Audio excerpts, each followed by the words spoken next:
Hello, everybody. It's John Pollock and Wei Ting. It's a special bonus edition here at Post Wrestling. We've got Rewind to SmackDown coming up later tonight. We'll be live at 10:15 Eastern for all members of the Post Wrestling Cafe. And we wanted to spend a lot of time tonight taking calls. There's obviously a lot of subjects to go through, and we thought we would do this bonus show to go over some of the big news that has occurred over the past 24 hours. So hello, Wei, on a Friday afternoon. Happy Friday, John. How you doing? I'm doing all right. We have a lot that has gone down, so wanted to get some of your thoughts on this. We will start with the cuts announced by the WWE on Thursday. 10 names announced, the biggest being Samoa Joe, but others including Peyton Royce, Billy Kay, Wesley Blake, Tucker, Mickie James, Kalisto, Chelsea Green, Bo Dallas, and Mojo Rawley. I guess Joe would probably be the one that stands out the most that you would be surprised over. I would say anyone that was recently used over the past week. Joe on commentary. Mickie James was on the NXT pre-show doing commentary. You had Billy Kay involved in a match at WrestleMania, so I think those would be the ones that you would be a little surprised by. But in terms of the names, I guess Joe would certainly be the one that jumps out the most. Yeah, I would say Joe and the IIconics, together. And even to an extent, somebody like Chelsea Green, who, it really seems like they had plans for her. Just seemed like she just had a terrible run of luck injury-wise, and someone that just never had the opportunity to get up and going. So I think she'll be one that will be pursued by several companies. I think several of the names on this list, maybe even more so than the roster of cuts last year, I could see a number of them directly moving into prime spots in several other companies. I would say in Joe's case, some of the circumstances surrounding his absence from in-ring competition over the past year or so have been somewhat mysterious, and I do wonder how much of a factor, maybe his present medical condition might have anything to do with things. Any thoughts on that, John? Well, it was interesting because I found this interview he did just a month ago with Justin Barrasso at SI.com and was asked about, what his future is regarding wrestling. And at the time, this was March, the beginning of March, he said, "I don't think my in-ring career is done. I have some really strong goals I look forward to pursuing in the near future. It's all about taking the best and healthiest approach to my recovery. When it comes to concussions, the amount of knowledge and science that has evolved over the past decade has been incredible. I suffered one on TV, then another one shortly thereafter. For my health and safety, WWE pulled me back and I was all on board. There have also been some holdups with the pandemic in terms of medical availability of certain specialists and facilities, so that's played a large factor in the timing. But like I said, WWE Medical is doing their very best for me to have the healthiest return possible." So I thought that was pretty telling that this was done not all that long ago, that he clearly had in mind that commentary was not his end spot in WWE, that it was a transition until he would gain clearance and return to wrestle. So that brings about the obvious question. I think mentally, he's planning to return, and the only holdup would be what would be discovered, and would any companies, they would just want to have that notification, that clearance that he is okay to return. But it would seem like he certainly feels he is not done wrestling. Yeah, we've been through this with Daniel Bryan in the past, and, I'm sure details will still emerge in regards to Joe's specific situation, but, I don't doubt that another company will allow him to continue his in-ring career. And that brings about, I would say just about any company, if Joe is healthy, would want to pursue him. If we're looking specifically at AEW, where do you kind of weigh this? The guy is 42 years old, wide range of talents beyond just someone that you can utilize in the ring. But this is a company that has just added a lot of significant names, adding on his own. I think it's a really compelling performer to bring in. But when you're looking at the overall mix and just a numbers game, does Joe fit at this present time? I would say absolutely yes. I wouldn't say that about every single person on this list, but I think you make an exception for Samoa Joe. You're talking about AEW, which is a roster very much kind of made of, I would say, independent wrestling fans who created this out of, I think, the best of the indies. And to me, there's nobody that still currently more represents the greatness of, I think, the peak of the independent wrestling scene more than Samoa Joe and his run with Ring of Honor back in the mid 2000s. He, to me, will forever be a legend to this audience. And just picturing how he would mix in there in dream matches with people like Kenny Omega or, anybody that's currently on that roster, I think he would be a perfect fit for the style. He is another large man that you could immediately jump into the main event. So I would absolutely say he would be a great fit for AEW. I think he would be, a great asset to them. I think it's just ultimately like a numbers game, but AEW has shown like great interest when it comes to names being available. And of those guys that you look at that they've added over the past year, from Christian and Big Show and Miro, Paul White, to me, like Joe would be someone that healthy is a huge asset to them, but I would not discount any companies that would, like a New Japan could greatly use a Joe, but I think it's ultimately at 42 now, what does he want to do? Does he want to go out and do like a Moxley set of dream matches and just go all over the place? Does he have a specific goal? Does he want to transition out of wrestling at some point? Like I think he just wants to make money. Primarily. I mean, I'm sure he wants to be creatively fulfilled as well, but I think money is going to be the best. Like for many people, for anybody in any profession, who's going to make him the biggest offer? Well, that's it. Yeah. Yeah. Well, where else can you see him? Can you see him entertaining offers from either Impact or ROH? I'm certain that those companies will show interest, and I think that it's like with Impact, it's interesting because, Anthem, we'll talk about this. I mean, they have just bought a entire MMA promotion. So, I mean, if they want to allocate resources, they can make a very competitive offer for a Samoa Joe. Ring of Honor has a giant parent company behind them as well. So it all comes to what dollars are allocated to the wrestling division of these companies, that they could be competitive for any of these names that become available. So I look at all of those options as on the table. We should add that Dave Meltzer has reported that all of these performers, the 10 listed, have 90-day no-compete clauses. So that would keep them restricted until July 14th. And at that point, they would be free to go anywhere. So Impact could build up a follow-up to last year's Slammiversary. Wow. That was the whole pay-per-view built around when everyone was available. That is correct. Yeah. Well, if I'm Joe, who currently outside of the WWE would you say has the best deal? And I look at the career of somebody like Jon Moxley, who really feels like he's free to go wherever he pleases while still having a prime spot in the main event of AEW. If I'm Samoa Joe, I'm asking for that same deal. You can have me as a full-time AEW guy, but I'm free to work New Japan. I'm free to, work Bloodsport if I wanted to. Oh my God! I'm going crazy just at the thought of it. So, and I think Joe has enough leverage, enough cachet in arguably outside of the WWE. He's more valuable than he is within it. So, if I'm Joe, I'm going for as much as I can. Where do you see the IIconics? I mean, assuming that they stick together.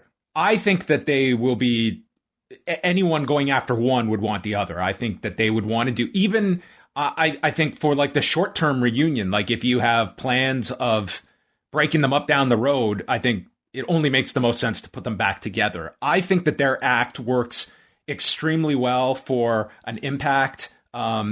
These are two, they're very popular. Certainly, like in-ring was not their forte, but we had seen great improvements with Peyton Royce over the past year to 18 months that I certainly see them landing on their feet somewhere. I don't even throw out the idea of an AEW showing some interest in a group like the IIconics, but it was, to me, like they seem to me to be ones that would fit very well in an Impact as well. They would, yeah. I do think that they are popular enough. And, they are another team where, let's just kind of step back a minute and just think about what happened over the past year. Like, how did they botch this breakup? Wait, look at all these breakups here. Okay, you have the IIconics that stand out here, but you had you had the breakup of Kalisto with the Lucha House Party, Tucker with Otis. Mojo Rawley just like fell off the face of the earth after he was, linked with Rob Gronkowski. And Wesley Blake and right Steve with the Cutler. Forgotten Sons. Like once Steve Cutler was gone, I mean, the die was somewhat cast for Wesley Blake, who just got forgotten about as well. I'll say one that, to me, as we've talked about, like the improvements that AEW's women's division has seen, that I would totally be going after a Mickie James. That I think we were at that takeover in Toronto when they brought her in for Asuka, and they were able to craft something really special with that dynamic of kind of the legendary figure coming in to wrestle Asuka, and it felt special. And that was never, you could see on the main roster, they never saw her in that light. She was just a background figure. And this is someone that has been a consistent performer for 20 years, that this would be someone that you could bring in and work with all these younger women in AEW, build up to a Hikaru Shida match. To me, Mickie James would be a very valuable person to go after. No, absolutely. In any of these other promotions, 100%. As far as the IIconics go, I can see them definitely going to AEW because of the level of star power. And I think, relative untapped potential that they still have as characters that they can explore on an AEW roster. And that might not and on being the elite and stuff like that they could work in. They should have their own series. Yeah. Like, think about creatively how far they can go now that they don't have the shackles of the WWE. So I see a lot of great potential for them. And, like the fact that they released the both of them at the same time, in some ways this is terrible. And I'm sure they're completely heartbroken about it because this is their dream. But to be released together is somewhat of a blessing because they go in now as a pair and they are strong and they can even promote the reunion. That, like, man, WWE basically set up, they gave them a year off from being together, and now they could, spark some great story somewhere for another company's benefit by doing a reunion. So I think there's plenty of potential, and I hope, even greater things in all their futures. It always, to me, it cushions the blow when you lose your job and you're so closely associated with another individual, and then you find out that they're also part of the cuts and that you can go into this next chapter with that person. That definitely helps. I definitely saw some parallels. Absolutely. So, again, incredibly heartbreaking, I'm sure, when either of them got the call, but maybe a bit of relief when they found out that the other was joining them, and that, going out of this company, they can be a reunited pair. So the next question would be, if they were to get their own digital series, could they call themselves IIconics? IIconic. How would you spell that? KHAN. Oh, and I think they could. They could try. Sure. I'd be curious how they could get around, like the WWE version was with the two I's. I imagine for specific purposes of trademarking that particular. Well, they can't even be Billy Kay and Peyton Royce anymore. No, they would need refreshes on their names. So it'll be interesting where they go, because they're two very, very popular individuals here. Now, not to say the others weren't here that are part of the cuts, but I think that a lot of people, specifically their comedic talents, they worked so well off of one another, and that's a very valuable skill set to have. In terms of morale backstage, I mean, it seems like the female locker room is an incredibly tight-knit group, and both of these two seemed like they were longtime presences, and you had a number of members of the female roster in the WWE, tweeting out their support and disappointment at this news. So I think in that sense, they probably bring a lot to wherever they would go. And then some of the others, just in closing, like your Wesley Blake, Tucker, Mojo Rawley. I mean, to me, it's anyone that is part of this list. I think that there's enough companies out there. Once independents get back going, I think like there will be opportunities there. It really rests on the performers. What do you want? Do you want to pursue this industry? Because I think they'll have the opportunities. They have their work cut out for them. That goes for sure. For a Mojo Rawley, he's 34. So, I mean, you have to make significant decisions. Like if you are leaving, especially if you've been in the WWE system your whole career, and now you're going out there, the independent, like non-WWE scene, it's not for everyone. And it's not going to be potentially the same level of income that you're used to as well over the, like, initially there will be those demands, but it's pushing through. So it's question marks for some of these people. At this moment in time, it's still somewhat difficult to comment on what the independent scene is going to look like because it has not come back yet. We don't know what the number of options will be, but if we're assuming everything gets back to the way it was, there's a high priority set on in-ring ability. And of this crop, I think I could see Kalisto doing really well. Now, I'm not so certain about some of these others, I have to be honest, but I will say somebody who I'm oddly excited about is Tucker. And if there's any indication of like what this dude is going to be like, judging by his recent social media I guess posts since he's been released, I'm actually quite excited about like the I don't give a fuck Tucker. I don't give a Tucker. The subtle art of not giving a tuck. There you go. Yes. Like Tucker, who just like is free to speak his mind and doesn't give a shit and is smoking weed on a golf course the moment he's been released. I'm actually quite excited to see what he does. Yeah, I mean, it's, again, like there's different avenues out there. Like Ring of Honor has really kind of changed up its show with the introduction or reintroduction of the Pure division for someone with his background. That might be interesting. Impact is kind of this stage for you want to go and reinvent yourself. Impact is a great place to go and be a new character, break from your past. I'd look at a Mojo Rawley. Like it's all going to come down to the performer and like where do you want to take your career? For some, it might be WWE was it and that's it. For others, like again, I think the opportunities will be there, but it's definitely your work is cut out for you. Moving on to the AEW number from the other night. So this greatly exceeded my expectations. You and I were very conservative, I think, in what our estimate was going to be. I just looked at what Dynamite had been doing over the last couple of weeks. And while I felt that in time they were going to surpass like 950 as their regular baseline, I did not expect that to be just 1-2 weeks that they would be up there. I thought it would take a lot longer to get there. They blew past those expectations. Week 1 unopposed, they did 1,219,000 viewers and a 0.44 in the demo. In overall viewers, it's their second largest number ever behind the debut in October of 2019. For the demo, it was their highest since the week after Sting debuted and among their highest in the demo ever. It's in that top echelon, but everything was up big this week. But significantly, it was that over 50 audience, the one that no matter how dominant AEW was, that was NXT's demo. They controlled it. This week, Dynamite grew 108% in that specific category. So that was a big difference maker. And I think that to start their way, I think you had a lot of fans that were accustomed to watching wrestling on Wednesdays. And the interesting question, and this will bear itself out over the next few weeks, were these people that were just giving AEW a sampling, or were these people that were...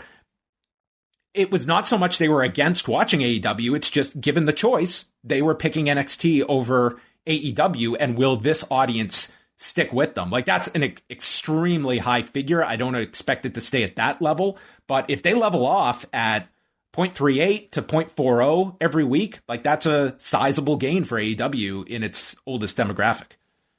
Yeah, it's not something we'll really be able to know until a few weeks ahead of where we are right now. But starting from the jump, we can at least see that people were at least curious enough, or maybe they're just simply creatures of habit, long enough to be able to at least give this first week a big shot.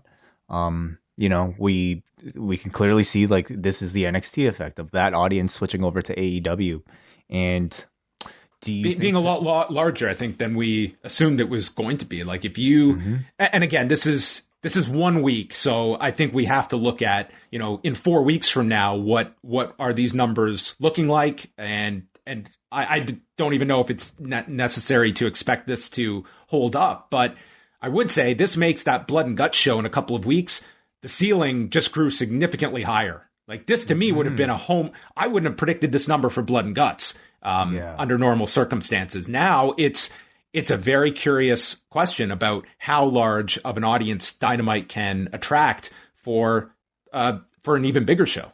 It makes you wonder if that was all in the planning, when they did announce. Because I think, like many people, we were all asking, why are you doing Blood and Guts right now? Why aren't you saving this for a pay-per-view? Why aren't you saving this for, when you have, when you're touring again? It makes you wonder if, like, they had planned on, being now unopposed to put on a big show like that to, head towards, to promote really Double or Nothing. In the quarter-hour breakdowns that are in the Wrestling Observer newsletter, the peak audience was for the Jericho-Dax Harwood match that had Mike Tyson's involvement. But interestingly enough, in the 18 to 49 demo, the peak was Darby Allin versus Matt Hardy. And this has been yet another victory for Darby Allin, who has solidified himself as like a key mover when it comes to television numbers, specifically your most important demographic. So I think that is a huge win. And to me, like, Darby Allin has been yes, he had a history before AEW, but to me is as much in terms of national exposure, this is an AEW character that they have brought up and turned into a star. Oh, completely agreed. Yeah, absolutely. Good to see those results of, like, I mean, this is also Matt Hardy, so maybe, I think you have to give him some credit as well, a recognizable name. I was not necessarily a fan of the booking of the match, but in terms of, putting it on air in that spot, I guess it worked out for him. What do you look at as the key reasons that the number was up this week? Because there's a lot of different factors you could look at. I mean, I really do think the key is people tuning into wrestling on Wednesdays that are usually watching NXT deciding to tune into AEW. You also have to wonder if maybe there's still a bit of hysteria coming off of WrestleMania hype. People may be in the mood. I mean, I thought that would actually work against AEW. I did too. I thought it was the opposite, that all week, to me, AEW was in the background. It was all WrestleMania coverage that I thought that was actually going to hinder AEW this week. The buzz for the Tyson thing, to me, wasn't all that strong, at least within our community. But clearly there was enough curiosity and an unimposed AEW night for NXT audiences to tune in. Given the jump in the over 50 audience, and I mean, 25 to 54 was up 51.5% as well. Do you look at the decision to put Jericho on the most watched night for the WWE Network following WrestleMania, that if you were to have tuned in and you, like, I could see people watch it. I'm not saying it's the difference in doing 1.2 million viewers, but you watch that 2-hour interview, and if you're a WWE fan that has not really followed Jericho outside of the WWE, I could see people leaving that interview and saying, I kind of want to check out this AEW company that I've heard about, but have not really sat down to watch, because that probably reached a number of people that are not regular Dynamite viewers. I definitely think if Vince either was present in the interview or maybe knew the number that this AEW show would be doing the Wednesday after WrestleMania, I do feel, in my opinion, he would have had second thoughts about letting the interview maybe be as deeply entrenched in AEW discussion as it was. Maybe he wouldn't. Maybe he has just that much of a close personal relationship with Chris Jericho that he would have allowed it anyway. But I can't. It was absolutely to AEW's benefit, I think, to have Jericho do that appearance. Yeah, so a lot of interesting factors. We have a breakdown of all of the numbers up on the site. In Canada, the show did just under 118,000 viewers, up from 81,000 the prior week. So it did have a jump in Canada as well, not going against TakeOver. But yeah, it makes next week even more interesting to see for both NXT and Dynamite what amount they retain next week. If this is if they grow upon this, or if there's a loss, like how much of it do they maintain for next week? I think it's certainly very interesting, but I don't think anyone could have predicted this level of success for Dynamite. The WrestleMania element is really interesting to me, because if this is the case, it would suggest that, years from now, if following at WrestleMania, people just happen to be in a bigger mood for wrestling in general, can AEW benefit from another company's major show? It's interesting, because I would have, 48 hours ago, I would have told you that the coming out of WrestleMania weekend, that there would be an audience that would be just totally consumed with wrestling that there's almost like a backlash effect. And instead it was, I think you had it worked the opposite. Yeah. So I think there's something to that as well, that Dynamite in all of this kind of piggybacked off of all of these consecutive nights of wrestling. And it wasn't burnout for people come Wednesday night, which on paper you could have looked at and thought that, man, if you are a fan that watched 2 nights of TakeOver and you went into the weekend, you watched the 2 Manias and Raw or NXT by Wednesday, like the burnout factor does not appear to be there. Mm. So Pat McAfee has been added to the commentary team that will start tonight on Friday Night SmackDown. So we will have Michael Cole and Pat McAfee calling the show. And it's an interesting place to put Pat McAfee, who tremendous performer when he did the TakeOver match with Adam Cole and the War Games match, and a terrific promo when he was put in that position as well. Now, we did get a brief sample of Pat McAfee back on that SmackDown episode after the Saudi Arabia delays caused NXT to be sent in. And I will say that night, I felt Pat McAfee, great promo, but I do not want to hear this guy for 2 hours. We're going to see if, it's 2 years later, but what do you think about Pat McAfee on commentary? I'm interested to see how he sounds for an entire episode as opposed to just a portion that we got 2 years ago. I think he had, an obligation that week to kind of fly the NXT flag. I mean, it was towards the build for Survivor Series, and, he maybe had to be a bit more in character. This time around, I can expect, first of all, Vince McMahon being in his ear and therefore probably affecting the performance in a much different way than what we had last time. But I'm very excited. I think, it was not a name I necessarily predicted, but upon hearing it, I really like it because, he knows the product, obviously. He is very good on air in this, at least in the promo capacity. And I have no doubt the transition for him to the commentary booth will be a very seamless one. And it also checks their box of having a mainstream name attached to their show that people recognize. And in this case, unlike, I would say, in some of the other cases, this is a guy who is deeply knowledgeable about professional wrestling, has respect for professional wrestling, and knows the current storyline. So I'm quite excited for this pairing. I am too. I have enjoyed Pat McAfee quite a lot, but it's not always like great promo translates to great broadcaster, and sometimes there's a big transition. I'll say working along, like Michael Cole, to me, he is like the perfect traffic cop in WWE. Mm-hmm. He has that rolled down solid, that is the person you want to play off of Pat McAfee. And I think it's still a very high pressure situation, but I think number one, being in a 2-man booth, being the analyst as opposed to play-by-play, and working alongside Michael Cole in that role, to me, I think Pat McAfee can adapt to the role in an easier fashion than Adnan Virk, who is put right into the deep end immediately and is your lead voice on Raw that has to quarterback that 3-man team. Totally. Yeah, absolutely. I'm expecting very different results. I'm actually quite optimistic for tonight.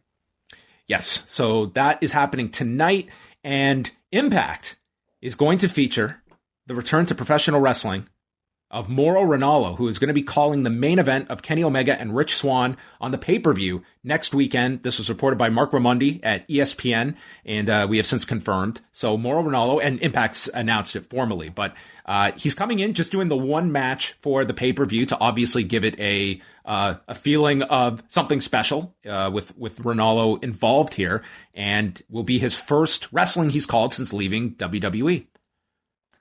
I was very excited to hear this news, and again, I think we are biased because we're friends of Mauro, and we're fans of Mauro, more importantly. But to me, this has become like an added attraction to what was a match that I think we all knew was happening, but I can't really say the buzz. I would say the buzz hasn't been as high as I thought, and maybe that's just because so much other stuff in the wrestling world has happened since then. They've had to move the date for this one because bigger things have threatened to take over maybe the attention.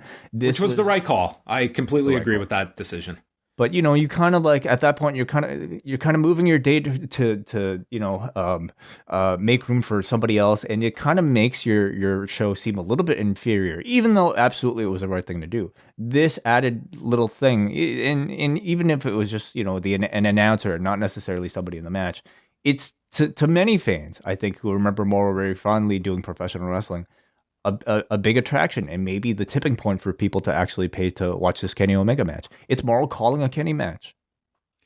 Did you get to see any of the press conference that Impact has posted involving Kenny Omega, Rich Swann, and this featured members of the media asking questions? We had Ariel Helwani, Sean Al-Shadi was from The Athletic was involved. We had Andreas Hale, but the star, Gareth Davies, who was just fantastic. This man was made to be on a professional wrestling show and was just fantastic, taking Don Callis to task. I only saw the Kenny promo, so I didn't see the rest of it. I was not aware they had the MMA community really. You've got to go through this. Yeah, it was fantastic. The Gareth one was just the best, and you would love it. Wow. How do you like? It was just video questions that were sent in that it was all like in character stuff that they responded to. But worth noting that Tony Khan was at the press conference too, stating he'll be at Rebellion. They're bringing their own referee in Aubrey Edwards, and that whoever wins will be doing the obligations of representing both companies. Like, there will definitely be someone leaving with both belts, and they will be working for the other group for the time being. Well, that's very cool. Yeah, and maybe still somewhat surprising that none of it ever gets mentioned if you're watching any sort of AEW TV show. But still, us talking about it, and I'm sure, audiences and fans talking about it is very encouraging. Yeah, and I guess, we say it every time there's like something big happening with Impact, but this is the ultimate one. Like, if there is, you would think Dynamite, like, they would build it up, but I don't get the sense they're going to. Like, if you're just a Dynamite viewer, you'd have no idea this match is happening. Mm-hmm. Yeah. But, we know this audience is very, I would say, internet savvy. So I'm sure they're aware of it. But, it always helps to have, of course, those reminders. But, we'll really be able to see come next week, what the level of hype is for this match. It's almost like if they don't mention it, it almost like tips off your finish, because like, how would you explain that the next week if Kenny Omega did not have the AEW championship? You're just, by the way, he had this match that we failed to mention to you that was promoted for several months. He lost it to Rich Swann, folks. So here's Rich Swann. Meet Rich Swann. Yeah, it's absolutely true. Yeah. Yeah. So if I had to place my bets, I think it would be on Kenny.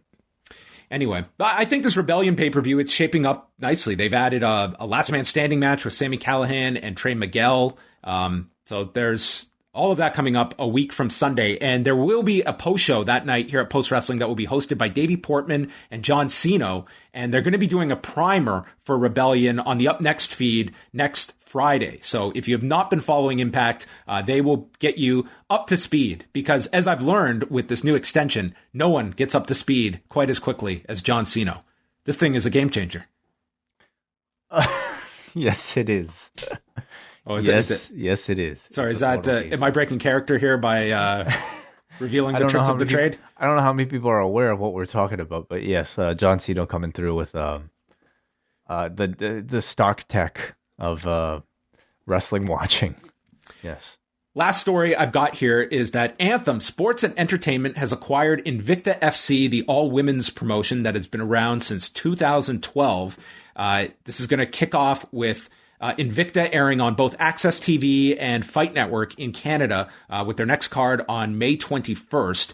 Shannon Knapp, who was one of the founders of Invicta, is going to be staying on board and will be part of the board of directors and running the company. I look at this as a very interesting purchase by Anthem, just in the sense that I almost look at Invicta that if you're going to put the resources into it, yes, it's content for your existing stations, but when you look at the amount of companies, MMA groups that are getting television deals, like, to me, Invicta is a very attractive promotion in terms of if you're looking for MMA content, an all-women's group. Shannon Knapp has a tremendous track record of spotting talent and bringing them up, that if they can become more than just a feeder group for the UFC and sustain, being, what it is, like, this is not, a group that is going to be anywhere near the UFC in scope, but has its popularity and has something specific about it that is different from other MMA groups, that if you were looking to license this elsewhere down the road, I think that potential could be there for Anthem as well. So I look at it as an interesting and a very smart investment here with Invicta. And it also comes with a significant tape library that goes back 9 years on top of things. It seems like they're building quite the portfolio of organizations. Can you see Anthem adding any more? I don't know. I mean, it's not like there's this is also going to be in the old slot on Friday nights that LFA used to be in when it was on. So it'll be on Friday nights. And yeah, I mean, it's number one, it's content for them. I don't know how many groups you want to be going out there and purchasing. I mean, it is a significant investment when you're buying an entire organization and also becoming like fight promoters on top of it. I mean, Anthem, like pre-Impact, it was largely like buying, licensing content. Now they're in the specific business of owning groups and running and operating them, which is a whole different beast. You know, what sort of synergy would you say exists between perhaps Impact and Invicta? That's interesting. If they'll both be on the same networks with the same ownership. Another point that reminds me of, for another thing with the Dynamite viewership this week, is that One Championship did a way bigger number this week than the prior week. So week one, which had Demetrius Johnson and Eddie Alvarez, did 196,000 viewers. This week, with no stars, did 337,000. And the only rational explanation I can come up with is that the people watching Dynamite, number one, didn't have TakeOver to flip over to catch and stuck around for One Championship. So there was a added benefit for TNT with Wednesday's number regarding One Championship. But to Impact and Invicta, yeah, I could see cross promotion here, which I think you have to be smart with. It's not always the easiest to do cross promotion, but yeah, I could totally see that. Yeah, definitely. Yeah, well, you know, if one of Impact's star divisions is their women's division, and I don't know if there's something you can do with the two of them, but that's cool. It's exciting news. Maybe Rosemary will show up at Invicta. I think that would be awesome. Raise someone from the dead, and we could go from there. Again, you've got to be. This was Impact. Remember, I guess an ownership group ago that their interaction between the two was Tito Ortiz attacking Quentin Jackson with a hammer. I blocked that out of memory. Well, most You're did. Right. All right, that's going to wrap up our special bonus news edition. We're back in a couple of hours, 10:15 Eastern Time, with Rewind a SmackDown. Again, that will be live for all members at all levels of the Post Wrestling Cafe. Do go check out a lot of great stuff up on the site. We've got the Wellness Policy with Wei Ting and Jordan Goodman, plus the event that everyone is talking about the day after, Up Next Mania. Guys, this was tremendous. Like, they did so much great work. Those Braden and Davey, and shout out to Dickie for the incredible video work that he put in to this entire thing. I encourage everybody to go sign up on their Patreon if they want to see it. But I think for a limited time until maybe tonight, you can still check it out at twitch.tv/upnextpodcast. So just shout out to those guys. Great work. The greatest compliment I can give is watching this Prime Target special for Braden Harrington and Chris Elliott. I'm watching this video, and by the end of it, it's like, I want to see who wins this thing. I hope Chris destroys this guy. I was rooting for Chris, and you can go find out the result on Up Next Mania. Dude, I was going nuts. John Cena? Dude, if you want a hype man, it's John Cena. Yeah. That guy was great. Yeah, I would want him in my Prime Target. So anyway, just tremendous work to those guys. And of course, John, you and WH Park just dropped the Post Pro Res. That's right. You almost forgot, didn't you? I did. I did forget. WH Park and I have a new edition of Post Pro Res. It's up on the site. Over an hour of us discussing New Japan booking. Usually I try to be the calmer voice, but listen, New Japan, they're going out there. They're going out there with some of their ideas, and I think. How many F-bombs did you drop? Me, none. WH, probably several. But then we also chatted about the Carnival tournament, the Cinderella tournament that Stardom's got going on, the upcoming Noah show. So we covered a lot of news and notes going on in Japan. So that is also available on the site. And this weekend, we've got MCU Later for our cafe members, WH, Wei Ting, and Nate Milton, who are coming together for the second to last edition of The Falcon and the Winter Soldier, which I am determined to catch up on this weekend. It's a big episode, and I think there will be a lot of interesting discussion coming out of it. So we encourage all cafe members to join us tomorrow and, of course, tonight for Rewind a SmackDown Live. 10:15 p.m., everybody. See you guys there.